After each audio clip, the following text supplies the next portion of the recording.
Good morning, it's Mrs. Fawcett here. Starting chapter 11 in The Wild Robot Escapes. I have Otis here as a special request from Sean.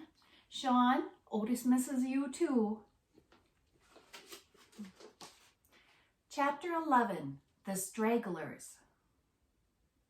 Wild geese are known for migrating in the autumn and spring, but exactly when a flock migrates is up to its members. Some flocks choose to fly early in the season, others straggle behind. And it was one of those straggling flocks that caught the attention of our robot. Honk, honk, honk. Geese were heard before they were seen. Their honking voices echoed across the farm, and then the flock appeared above the fields. Flying in a wobbly V formation, they glided over the pasture and plunked down near the pond. None of them were very concerned as Roz approached. The geese had seen similar creatures on other farms, and they knew there was nothing to fear. But they were about to learn that our robot was very different from others. "Hello, geese," said Roz. "Welcome to Hilltop Farm." The geese froze. They stared at Roz with suspicious eyes. And then the biggest goose slowly swam over. "I've come across plenty of monsters like you," he said, "but I've never met one who could talk." "I'm not a monster," said the robot. "My name is Roz." The goose scratched his head. "Well, it's nice to meet you, Roz the robot," he said at last. "My name is Wingtip, and this is my flock."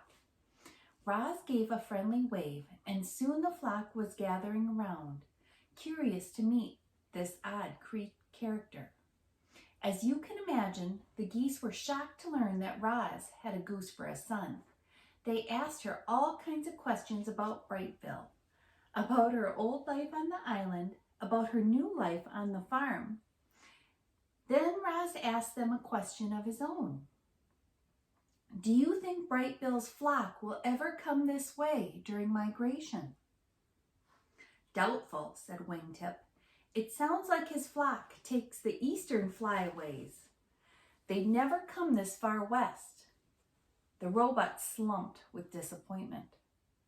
"However, we geese are full of surprises," added Wingtip. "I'll promise you this, Roz.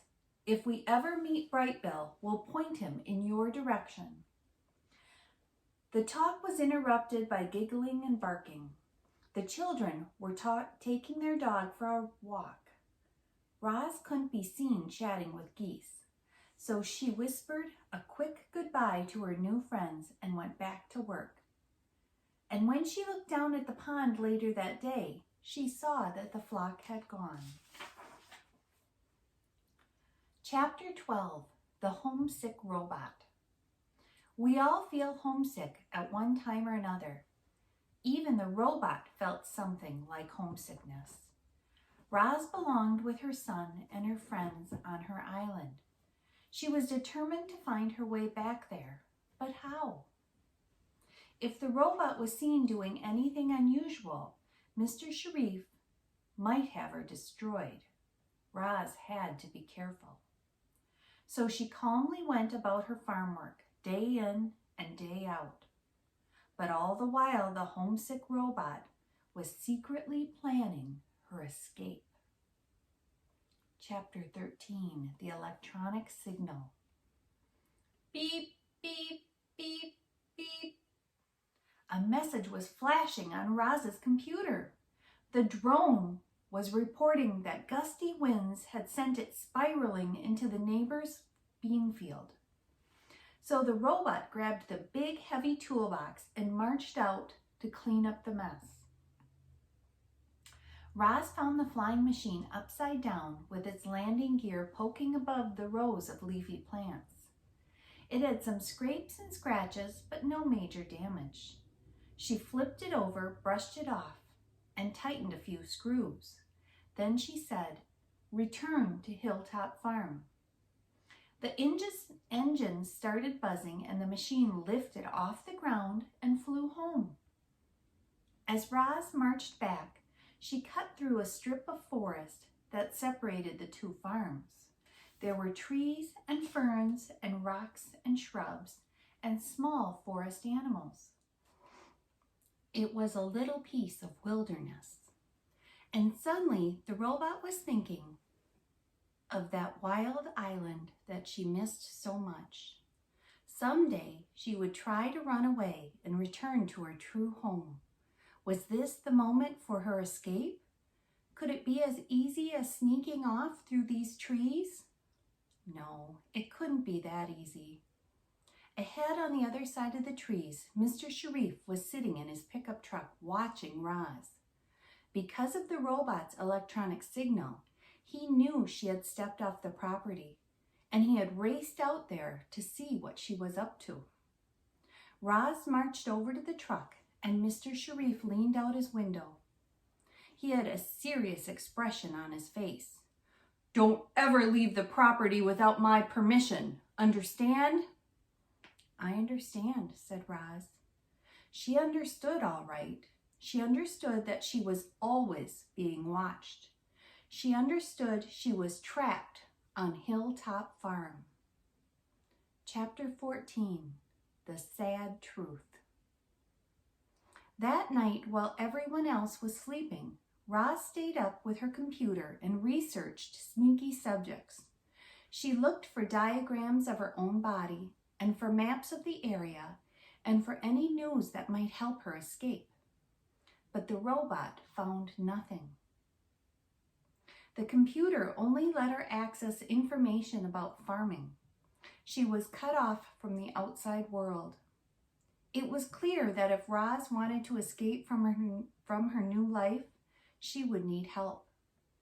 But the cows didn't know how to escape, and Mr. Sharif would never let his robot leave. Who would help Roz run away from the farm? Chapter 15, The Children.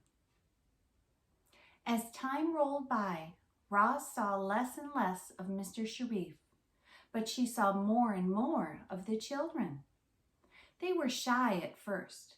The robot might look up from the pasture and see Jade peeking around the corner of the barn, or see Jayla spying from the branches of a tree.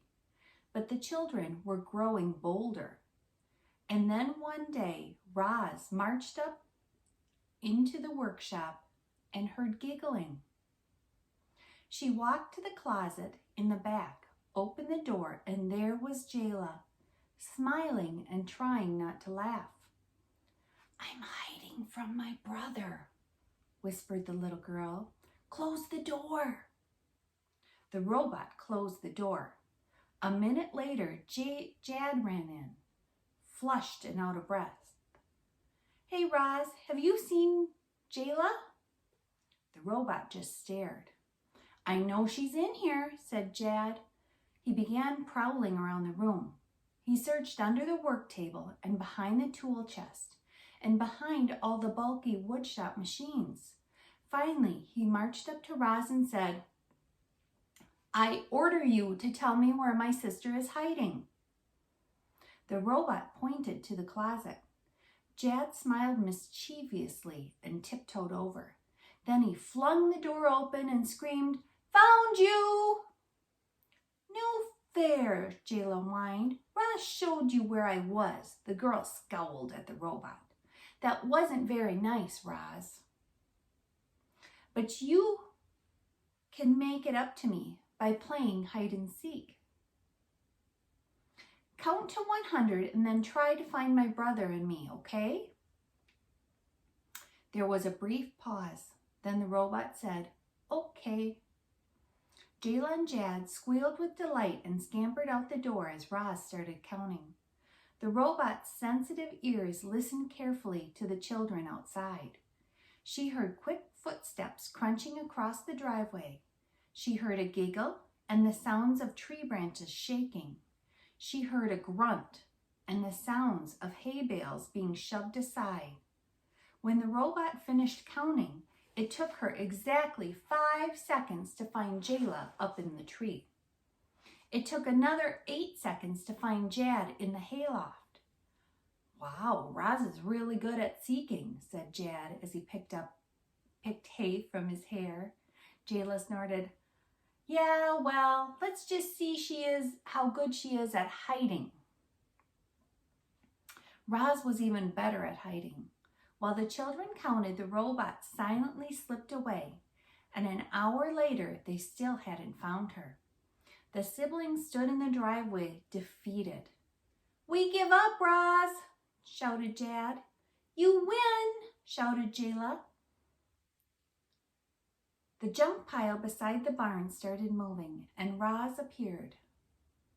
The robot had been sitting there all along, perfectly camouflaged among the scrap metal and old farm machines. "The next time we play, you have to let one of us win," said Jaya to Roz. The next time they played, Roz did.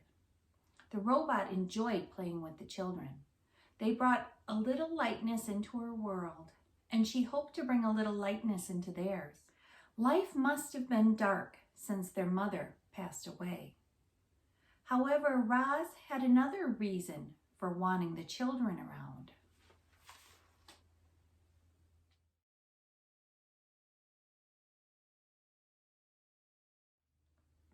She needed them. Her only chance of ever returning home was if Jaya and Jad could find it in their hearts to help her escape. But this was a delicate situation. If Roz tried too hard, the children might say something to their father. If she didn't try hard enough, she might be stuck on the farm forever. All right, I'll see you again. The next chapter is chapter 16, The Robot's Dream. Odie, do you want to say goodbye to the kids? Come here.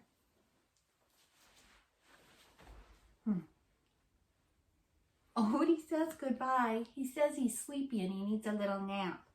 I think that story made him tired.